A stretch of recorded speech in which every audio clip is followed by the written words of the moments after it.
Welcome into this Five Clubs conversation. I'm Johnson Wagner, joined alongside by my good friend Brendon de Jonge. And today we have a super special guest, Adam Hayes, longtime caddy on the PGA Tour, caddying for former number one player, current number two player in the world, Jon Rahm. All that coming up next.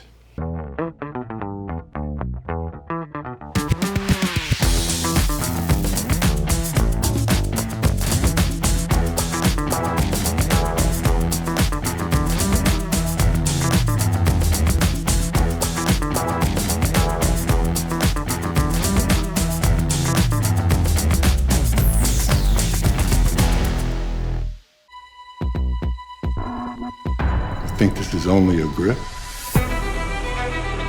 It's only my sole connection to this. It's only in my hands on every single shot. It's an extra 2 yards of carry when it matters most. Yeah, only a grip. Mine are only golf pride. Respect the grip. And with that, Brendon, Adam, thanks for joining us today. Yeah, thanks for having me. Glad this worked out. Me too. Yeah, thanks for making some time for us. Well, you've been on quite a run recently. Yeah, it's been exciting for you. It's been amazing. And then this year's just been a lot different. We've had so many tournaments that you kind of have to play now, which is a good thing, good problem to have. But the season's been very front loaded, and so now this is. We're in the middle of 3 weeks off right now before the Open Championship. So very excited to be home and be able to come do this. You guys. Well, I was kidding with the 2 hours, but take us back to the beginning. How you've been caddying on the PGA Tour for a long time. I've known you ever since our rookie years back in 07. How did it come about with Jon Rahm? What was the first meeting like? So the funny story, the first meeting I had with Jon Rahm, I flew out to Scottsdale to meet with him and his now wife, Kelly. Then they were just dating. And I had just showed up. We had coming from home. We had just built a new house, my wife and I. And there was a tropical storm or something came through, and we were getting just torrential rain. And there was a side garage, and all this clay and mud was coming down and coming into our brand new house. And so I'm out there with I think I had old Ryder Cup rain suit on, just hands shoveling this mud out, and my hands were just bleeding and blistered and just nasty. So I show up to meet Jon Rahm. This is pre-COVID, when you were still shaking hands and you weren't fist bumping. I showed up and it was just like sorry man, I can't shake your hand. My hands were just ripped apart. So the funny thing is now every time I go back to work on a week off or a couple weeks off, I'll go back and I'll have nicks on my hands and stuff working at home. And so I tell people all the time, going to work for Jon Rahm is like going on vacation. When I'm home, I'm working. So. And when you come home and you're working, like you have 120 acres, you're riding. I mean, Brendon rides a tractor. Yeah. Like you're cutting how many acres of grass? What are you doing on these pieces of equipment? Good question. Right now it's turned into more fun stuff. At the beginning it was work. I did all our own grading. I don't know, as a kid, I always liked tractors and things like that. Never really had one, could never afford one. And so when we bought this land, one of the first things I wanted was a skid steer to be able to do all my own grading and moving rocks and just digging ditches and trails and whatever. So it's kind of grown into this little, like a mini land clearing business I have, but it's not. It's just for myself. And so I'm cutting trails and,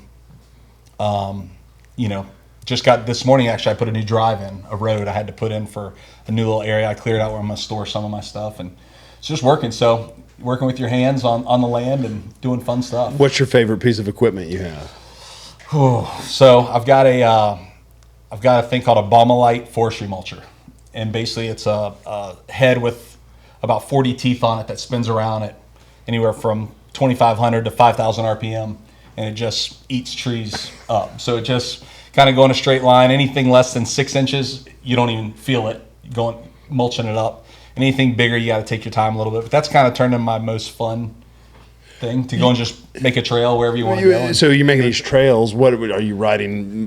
Bikes, motorcycles? Yeah. What are you riding on these trails? A little bit of everything. Mostly four-wheelers. Okay. I make them wide enough. We have a Polaris side-by-side, that we can if friends come over, when you guys come up sometime, we'll jump on it and go right around the property. And I've got it where it goes down through a couple creeks, and so there's some more aggressive trails. There's more just fun cruising trails, and then my wife and I will go out mornings, especially during school when the kids are off, drop them off, and then we go out and I got a couple nice, anywhere from maybe a mile to 3 mile trails, system that I can walk and keep in shape, or somewhat in shape. So Honestly, is there anything more relaxing than getting on a tractor and just riding around? Nothing. You cannot hear anything. It's Nothing. awesome. It's incredible. And that was kind of part of how I stumbled into having land. My wife grew up on a farm in Kansas, so she was kind of used to it. I grew up in a little town in Florida, pretty rural, but we didn't have land at all. And so I was working for Jon. Life was great, still is. But I had a hard time coming home and kind of getting away from being labeled as, Adam Hayes, the caddy. And so neighbors, friends, it was always golf, golf, golf, golf. And that was starting to drive me nuts. And so I wanted a release, a way to kind of get away. And we had a beautiful house on the lake and loved it and loved our neighbors. But every time I came home, there's, the next door neighbor's yard guy or the people across the cove getting their yard done, or there was just always something. And then, so I started looking for some like hunting ground and some land up towards the mountains. And my wife goes, "Gosh, we're never going to see you if you take off after you've been gone for 2 or 3 weeks." Right. And then, so anyways, started looking around Charlotte, and we were up at the lake, Norman, and wanted to stay in that area, and stumbled upon Lincoln County. And now the kind of secret's out there. So there's a lot of people moving. How far is that to the airport in Charlotte? Takes me max 30 minutes to the Charlotte airport. Closer than you, Brendon. Yeah, it's easy. So it's easy. I can be to Asheville in an hour and a half, hour and 45 minutes, and we can be to the beach in, you guys know, 3 hours, 3.5 hours, and the airport's there. So it turned into be a great place for us, and a place where I can get away, and it's quiet. And You got a pretty good buffer there with 120 acres. yeah, we do. We got so fortunate, and we just, had a topography map of the place, and my wife is really talented at that kind of stuff. She was in real estate and knew a lot about building homes, and we had built a couple other homes throughout the years, and we literally found the highest point of the property, and it just so happened to be pretty much in the middle. And so we said, that's where the house is going to go. Well, it couldn't have been too high if you had red clay running through the front door. No, that was our house previous on the lake. Okay. So, but anyways, it's a great place. We love it. Well, let's get back. I know you just said people bugging you about golf all the time, but that's what I'm here to do, is bug you about golf. And I love golf. It's been the greatest thing in my life. And so I love talking about it. I love being involved in it. And, but just, you guys know, sometimes you just need something to be able to get away. Hey, and, Brendon and I both moved away from neighbors and have no neighbors now. We were fully on board with what you're saying. You played college golf, University of Central Florida. I did. You playing any golf right now? You still have some game? No, my game's still decent though. I feel like I can pretty much go anywhere, and I'm going to keep it under 80. I feel like, and so you never know. Brendon can't do that anymore. And that's not from the back tees, maybe. Up where it's fun. But I'm a 9-holer now.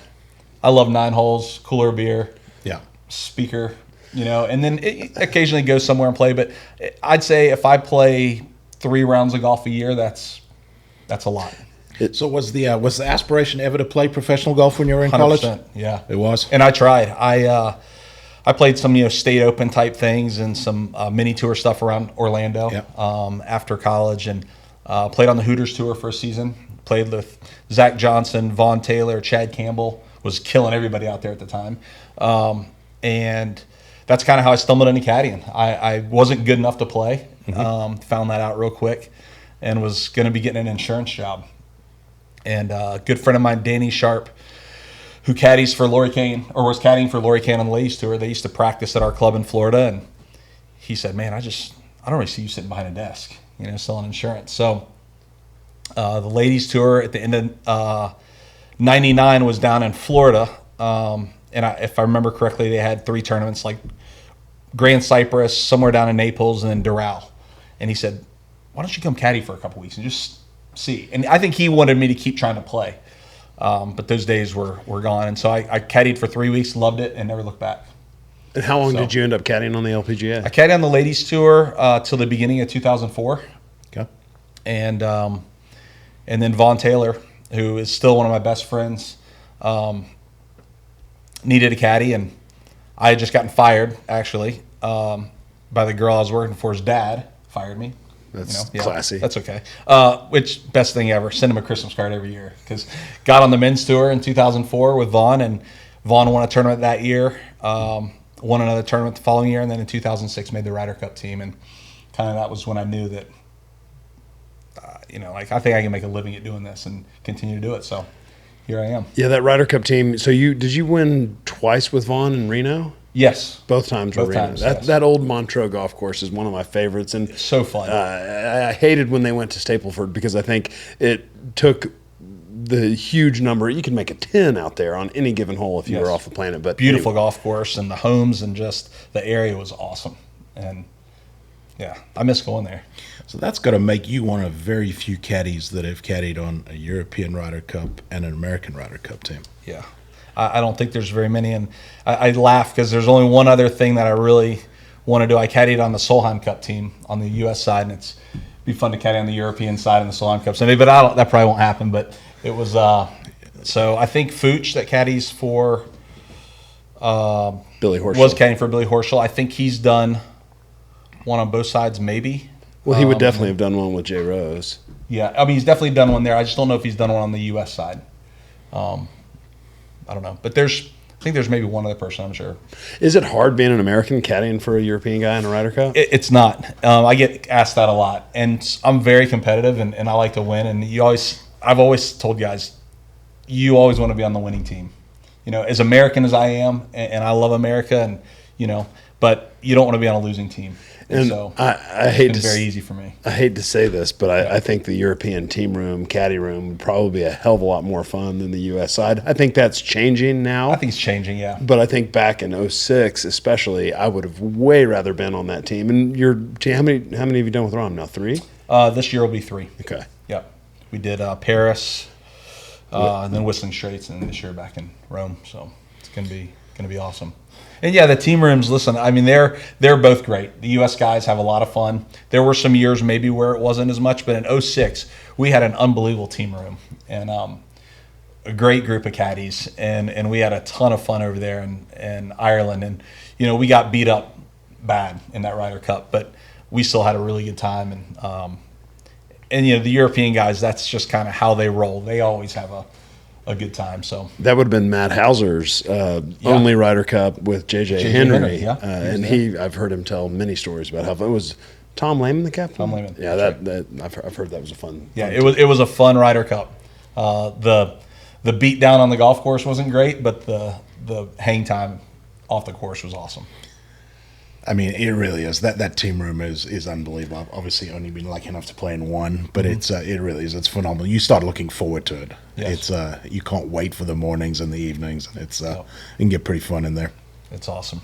So you've won on the PGA Tour with Vaughn Taylor. Yes. With Jon Rahm, obviously. Yes. Did you win with Russell Henley on I did. Where Yep. did you win? Honda Classic? Honda Classic, and a playoff with Ryan Palmer, Russell Knox, and Rory McIlroy.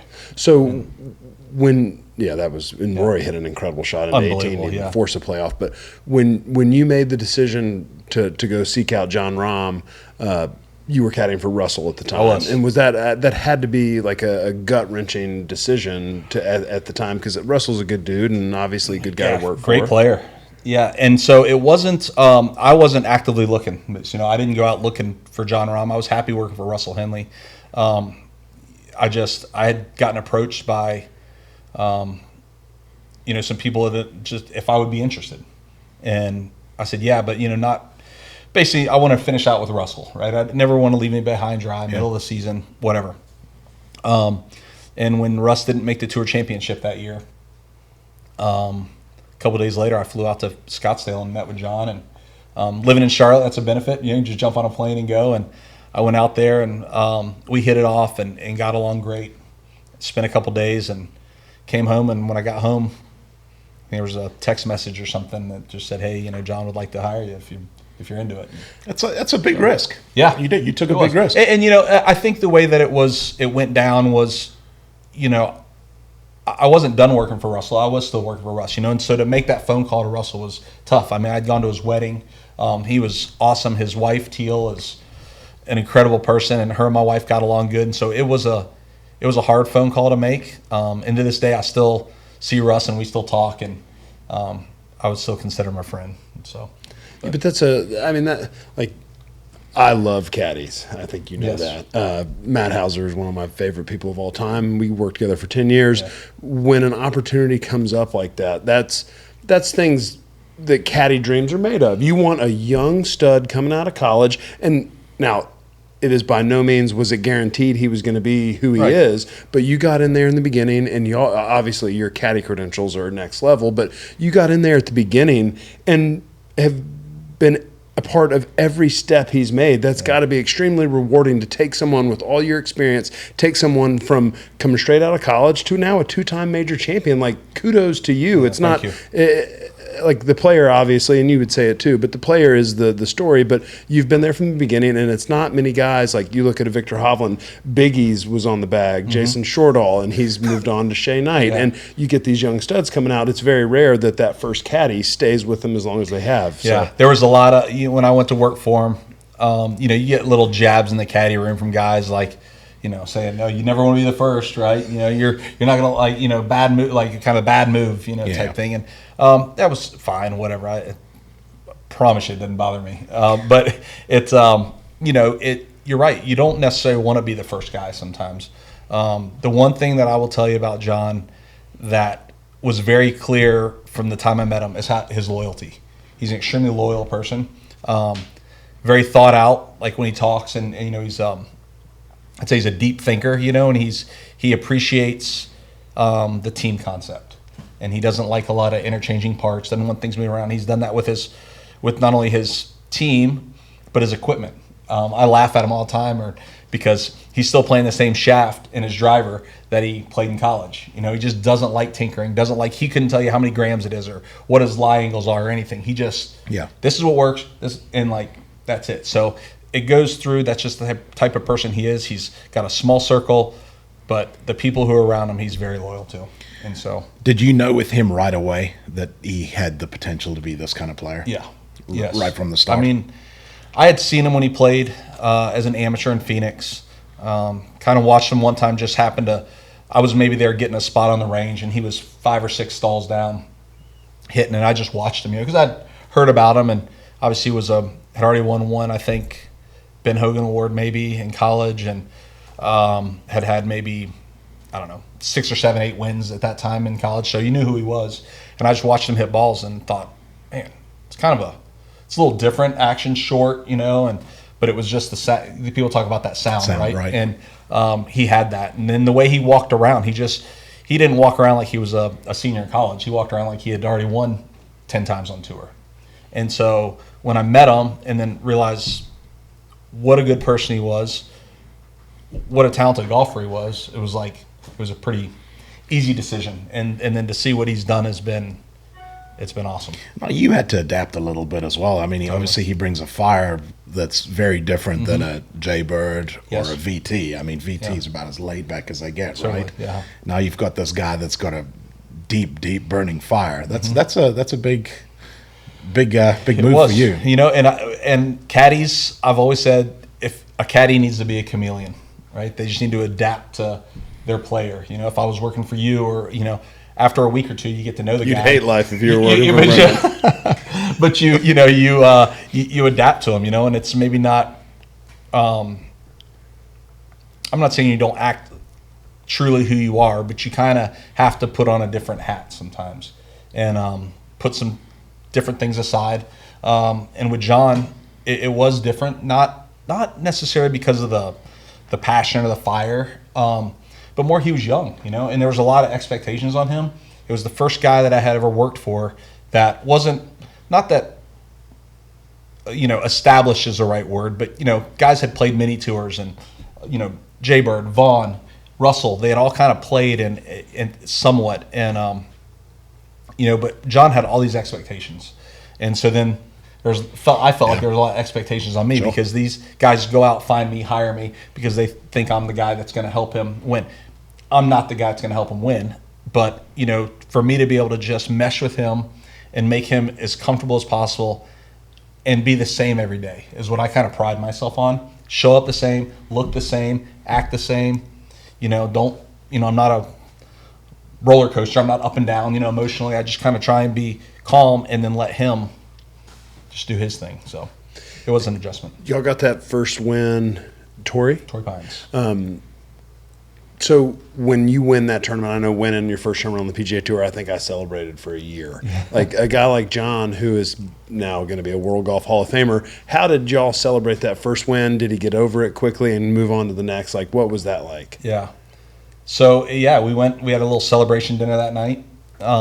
Nothing crazy, just a good steak, a couple good bottles of wine, good dessert, and then we were off the next day to Phoenix, which is his basically hometown event.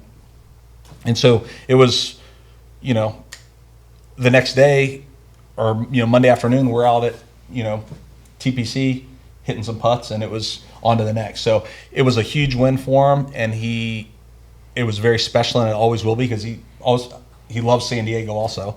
But he got over it pretty quick, I think, and moved right on, and then, won a couple more times that year, and it was awesome.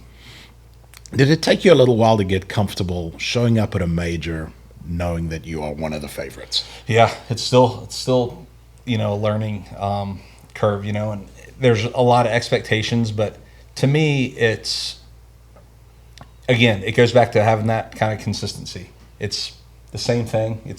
I try to not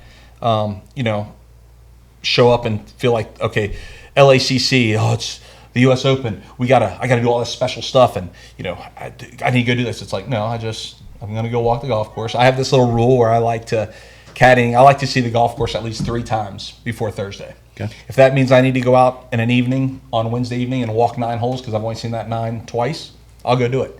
And may not learn anything, but it just, in my mind, it's like, okay, I've seen the course 3 times. I shouldn't be surprised by anything. And so I try to do that at every event, and it just helps with that consistency, and it helps for me not have anxiety about it being a major. Yeah. Just kind of being able to cruise into it. It's amazing how much more comfortable you get by just being on the golf course. I'm sure even with the broadcasting you've been doing now, right? Just walking around there, you get more comfortable, and as you say, nothing comes as a surprise. Preparation.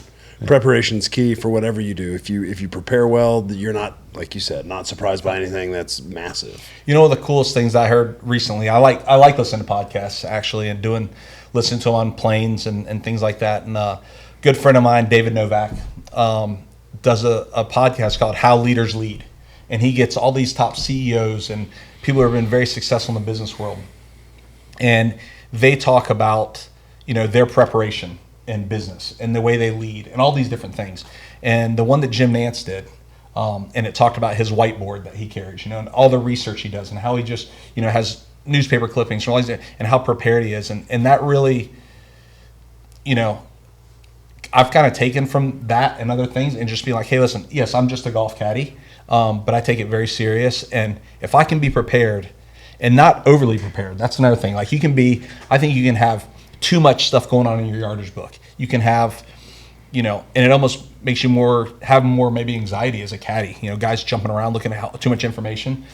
John Donatella. Or just whoever, guys that are just like, I'm like, holy cow, man. Like, how can you even know all that information? So, but for me, I like to just be prepared. And the way that I like being prepared is just haven't been on the golf course. Yeah. And just seeing it and kind of remembering and not writing down 10,000 notes, per golf course. You're also a player, and you see it. You played high level golf. You played professional golf. You see it from a different perspective than most guys. And I think when we look at where caddies are on the PGA Tour, you see a ton of guys that are great players. I know Joe Griner's a good player. Awesome player. The list goes on and on. Yes. And the the whole caddy profession has changed dramatically in the last 15 years, where it's guys like yourself that treat it like a real job and do stuff. It's not what it was back in the 90s and 80s and beyond. Unfortunately, that kind of takes away from some of the caddy stories that Yes, used to it come does. out. Like the characters, a lot of the characters are gone, right? Yes, And they that's- Unfortunately, when with comes a lot of money, then things change. It becomes more professional. Yeah. Piggy, your old caddy Piggy, he was a beauty. He was a character. He was a character. Yeah, there were some great ones out. I mean, and you do. I miss that. I miss the stories, and that's why I love going to dinner, or hanging out with some of the, especially some of the older European caddies. You know, the Billy Fosters and Squirrel. I mean, my God. Right. I mean, just the stories, and all the stories were from, to your point, late 70s, 80s, 90s. You know, the stories that the caddies would have coming out of the caddy house or out of the the pubs at night or stuff were just, I mean, you can't even make it up. It's Right. just, they're so good. Lance Timbrook had some good ones as well. Oh my gosh, poor Lance. He just passed away. Lance did, yeah. And we used to have a funny one. I'll tell you a funny Lance Timbrook one, because Last Call Lance, right? Yep. I mean, nicknames. So they had, it was Last Call Lance. And then he had his son, Jonathan. And they always laughed that he was Last Call, Jonathan was First Call, and the wife at home was Collect Call. And they were the Call family, right? You know, and so just stories like that, and guys getting nicknames, and the reason they get their nicknames. Those days they've kind of passed, unfortunately. Yeah, unfortunately, because there were some good stories. Yeah. So many. So winning with Jon Rahm, y'all have now won a ton, and especially this year, the Masters, obviously. And when I watch him play golf and in the hunt, like, the dude has a look in his eyes, and I mean this in a complimentary way. He's a fucking killer. Yeah. Like, he, we watched Ricky Fowler this weekend, and Ricky's a great dude and a great player, but you look in Ricky's eyes on a Sunday, and they don't look like Jon Rahm's eyes. Jon has that look like he's going to do whatever it takes to beat you. So when you're going to war with this dude, what do you like? How is it in there in the hunt with Jon? It's fun. It's back to kind of what we were talking about earlier, and it goes into this. Feeling like I'm prepared. I know he's prepared. And then, on the back nine on Sundays, the one things that I've done the most and tried to do the most is I try to slow everything way down, right? I start walking slow. John's always going to be right there by my side. It's like you're like the jockey on a horse, so to speak. And, and so I try to, because if I'm walking fast or I'm looking nervous, he's probably going to be, following along with me. So he'll even say to me sometimes, we're like, hey, let's slow down. Or, I'll say, hey, come on, buddy, let's slow down. Let's just walk slow. And that back nine, just slow down. This isn't giving any secrets away. This is just because things are going to get going faster. But if you buy into that and it gets going faster, you almost want to slow it down. And so that's what is really cool. Like the back nine at Augusta, it was slow. It's been very well talked about. And it was not Patrick Cantlay's fault, right? The golf course was set up difficult. It was hard. There's a lot on the line. They were waiting too. It was just slow. So it was easier there to slow down and just kind of walk slow. But you'll get some places where you'll have an official come up because that TV time, they need to end by 6 p.m. or 7 p.m., whatever it is. And you're on the 13th hole in the last group, and they're telling you to speed up, And so that's a funky thing to have to deal with. But, your routine can still be the same, but just walking slower, talking slower, less information, right? Not over bombarding them with numbers of the back, number to the carry, number of the. It's just like, I really just shut up, to be honest with you, because he's going to ask me the questions that are on his mind. And can you see his focus narrow on the back nine on a Sunday, or is he just the same dude that he is this Thursday? Like, how is he? I don't mean to get you into talking about who he is, but like how, like he has a definitive look on late on Sunday. I would say, and it's with all, really good athletes in general. Jordan, when he used to want the ball at the end, Kobe, Tiger Woods, these guys, like, they all have a way, and that's what makes them great, is focusing when you need to focus. And I don't think you can have that same focus on Thursday and Friday as you maybe do on the back nine on Sunday. I just think people can try to, Sure. But I just think it's hard to. I think it's, I don't know. I think if you or try to be that focused at the beginning, it almost like would raise expectations, and you'd get like all pissed off if you don't do good because you're like, oh, I'm trying to be so focused.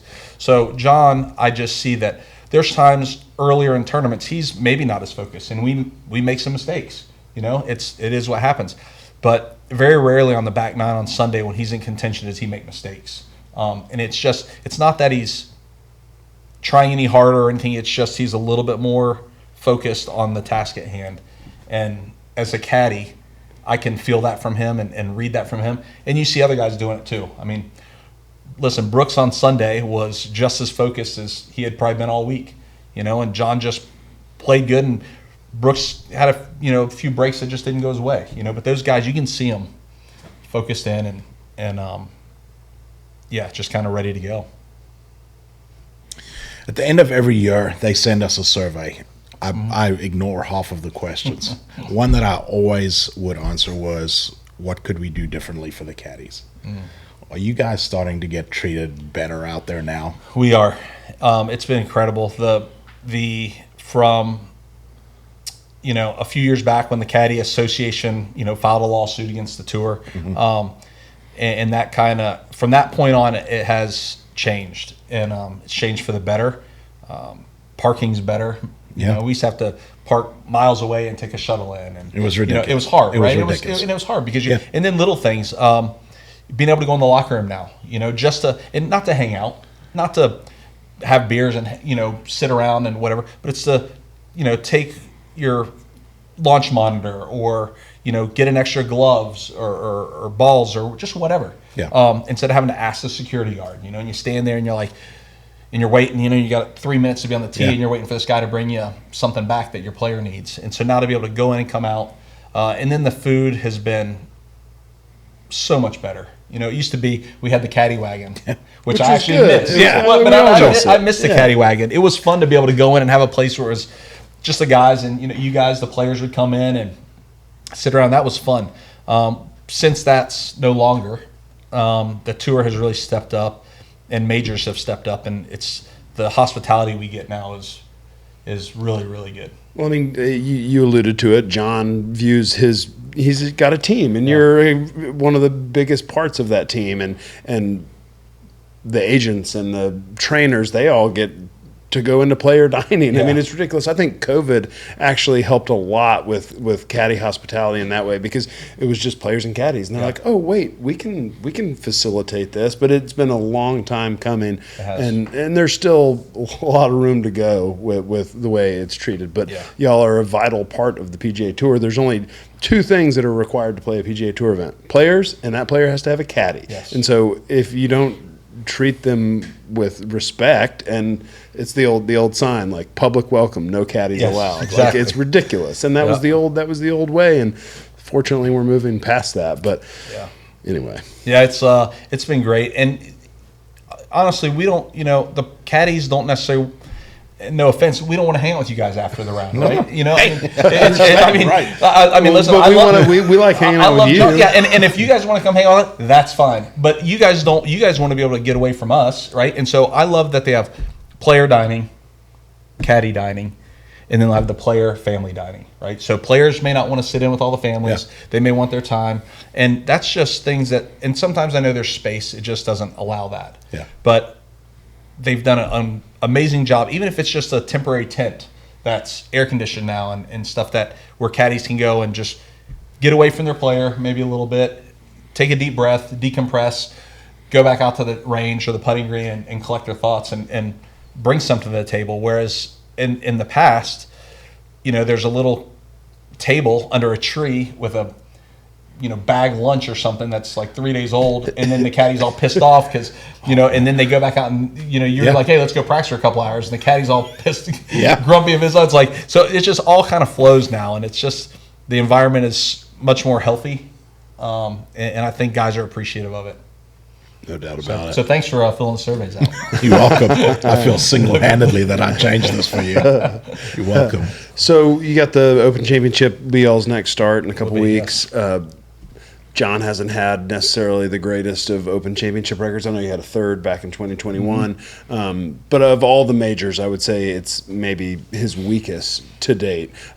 Is he doing anything different? Are you guys doing anything different in preparation for this Open? Yeah, I don't think so. I will say it's the Open Championship's a funny one. There's a couple things that go into, in my mind, why maybe he hasn't had as good a track record. Number one, there's different draws, right? Weather has been a factor on a couple, and we've had the wrong side of the draw, and I know everybody gets that. Not an excuse. Secondly, it's the last major of the year. It's late in the year. It's been a long year, and guys are not that they're getting ahead of themselves. I mean, majors are incredible, and the Open Championship they're all important, but that's an incredible one. But you start getting your mind's starting to think about, like a year like this, the Ryder Cup, playoffs. There's a lot of things that are going on, so it's a funky major, the last one, because you're just kind of, there's a lot going on. It's late in the year, and especially this year with the front heavy schedule for a lot of guys. A lot of guys are worn down, and I think that's why Jon this year has decided to take 3 weeks off leading up to the Open. He wants to be fresh. He wants to have some time to probably get over there a little early and get adjusted. Not necessarily at Hoylake, but he's going to go somewhere and get overseas, I think.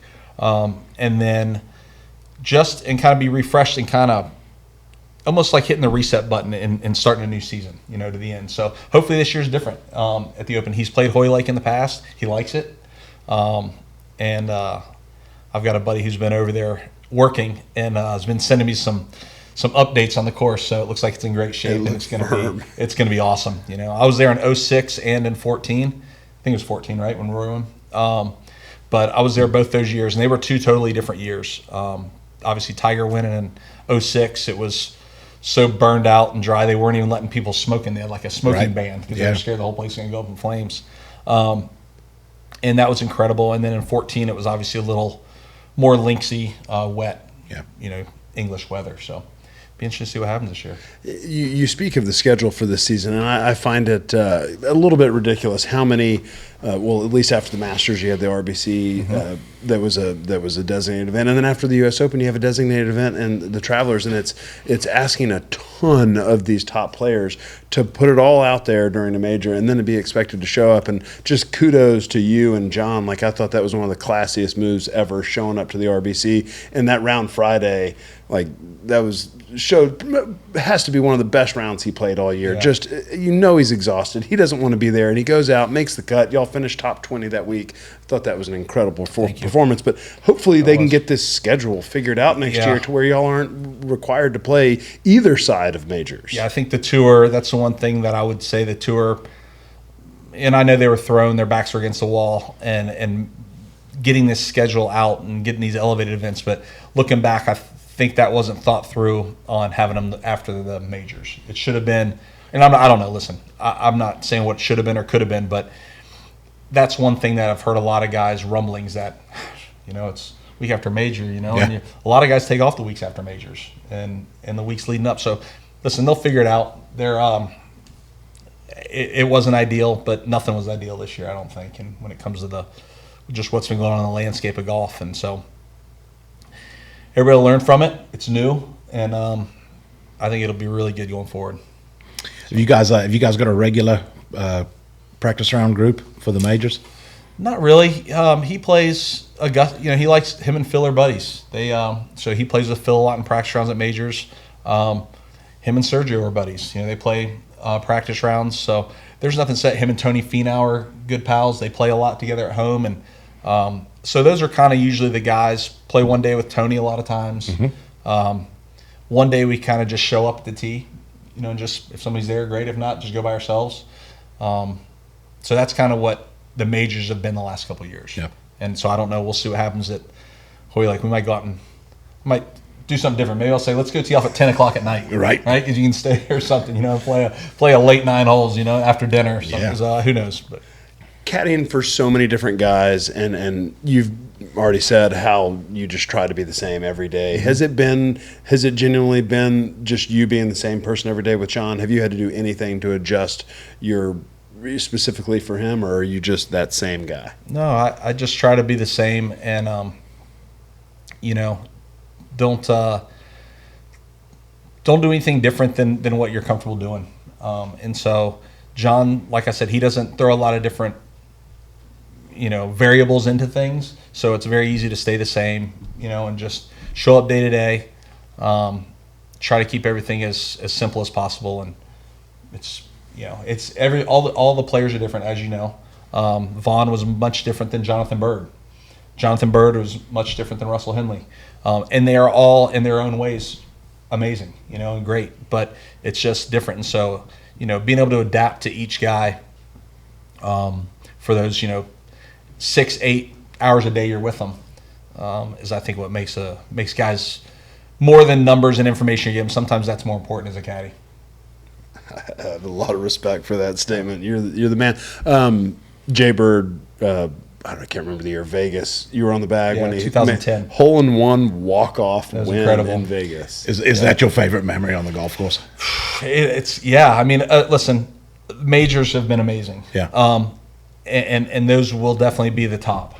But as far as just cool, crazy, unbelievable moments, that was definitely it.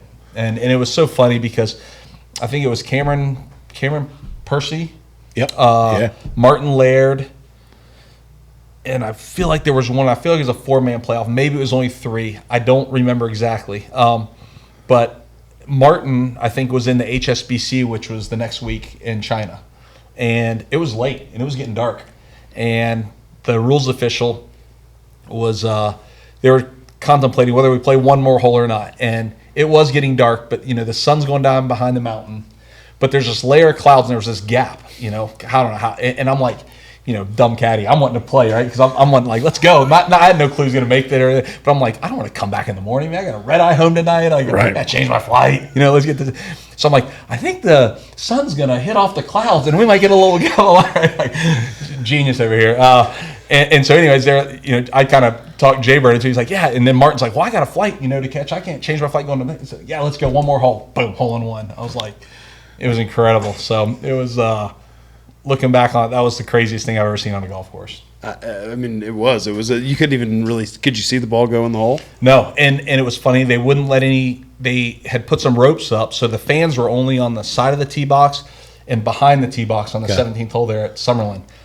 They weren't letting anybody by the green. So there was one marshal behind the green in his little red shirt, his Shriner shirt at the time. And there's the camera guy up there on the camera.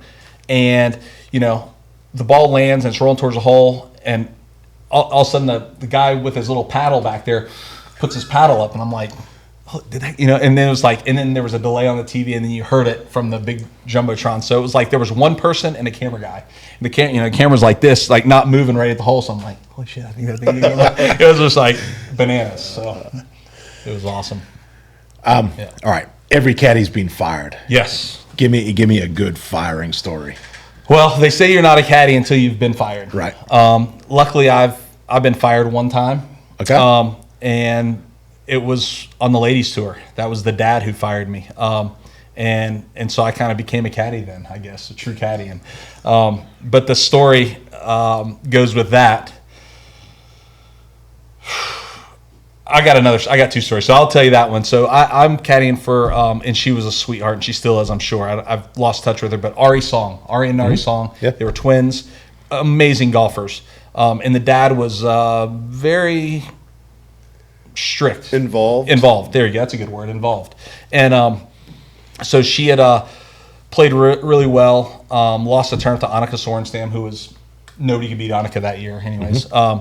And the dad kind of blamed me for her not winning, which was fine. I was a caddy. I can take it. And after the round, he's in the parking lot, and the fans are like, here's the parking lot, and right next to the parking lot, the player parking, I was putting the bag in, their car. They were next turn was in Kingsmill. I think they were driving or whatever. And there's a line of fans, and the dad is just giving it to me, in his broken English, telling me I'm a piece of crap and different words, and and he says, he goes, hotel, guy that takes bag to room, porter, you're nothing but a porter, is what he's calling me. And I'm kind of like, all right, I've had enough now. I'm like, I've had enough of this guy. And so I don't know. Are we allowed to cuss on this show? absolutely. Okay. So and so I say, oh yeah, a porter. Oh, I'm a porter. I'm like, do you know asshole? I'm like, right? And the fans all start clapping. They're like, get down, like caddy, you know. And I'm like, so that's it. I'm like, throw the clubs in, slam the trunk, out of there. And that was in 2003. And so I think I had just gotten a cell phone, you know, and like back then it was like cell phones were just kind of coming around. And I get this call from her, you know, a couple hours later. So sorry, my dad. I still would like you to caddy for me next week if you want. And I'm like, she was a sweet girl, and it wasn't her fault. Sure. And I said, you know what, Ari? I said, I'll be there next week, Kingsmill. I'm like, I'll be there. I said, I'm a caddy for her, but this will be my last week. So you'll have time to find somebody, and that's it. And so I caddied for her that last week, and that was it. And so I called Vaughn Taylor leaving there, and I already had a job before I left the parking lot, really. But yeah, so I was a porter for that week, I guess. Unbelievable. I got some good stories from So some then friends. the other good one, the other good firing, but this was a player, a caddy firing a player. Okay. Bob Burns, Bullet. You remember Bullet? Mm-hmm. Yes. Caddying for Steve Elkington. And I don't know exactly how the story went, but it's something along the lines of he left the bag in front of the bunker on number 9 at TPC Boston. That was their last hole, and left them a note on the bag. And Bullet went over to the beer tent and sat there and watched, you know. So Elk's got to come back, and he gets the bag. And there's this note, you know, I, Bob Bullet Burns, officially quit. Your former caddy, Bullet. And so Elk's got to like carry his own bag off the green or whatever happened. But that was another funny firing, I guess. Yeah. Bullet's the man. You have won so many tournaments. Go on the 18th green. When you finish, you take the flag off. So you've accumulated a lot of flags. Where are they proudly displayed in your home? No. Are they in a drawer? Where you got all your caddy flags? So again, going back to wanting people to. When I'm at home, I want to be Adam, the husband, the dad, friend. You know, so I don't want to be just labeled as the golf caddy. So I've only got 2 things displayed in the house. I never had anything. I take the flags from the 18th holes in the bib, and I kind of put them together and then just put them in a Tupperware bin up in the storage room. I kept 3 flags, the whole flag, the stick and everything. Muirfield when John won and went to number 1 in the world for the first time. Kept that one because I had driven up there. So I just threw it in the truck and drove home. Excuse me, sir. What is that big flag in the back of your car? Torrey Pines kept the whole flag, and the USGA was nice enough to ship the flag stick home. And then Augusta kept that flag. And then when John won Torrey Pines, there was a really cool picture of when he made that putt on 18, and my hands are up in the air. And all the golf magazines were from the fairway, basically. Anything in publication was from the fairway, the front of John, fist pumping. And so it's my back. And Taylor Zarger got a hold of a picture from the front that a guy, something weird, like Taylor was interviewing me or asking me some questions, and a guy came up to him and said, hey, I've got this really cool picture. If you know Adam, he might want it.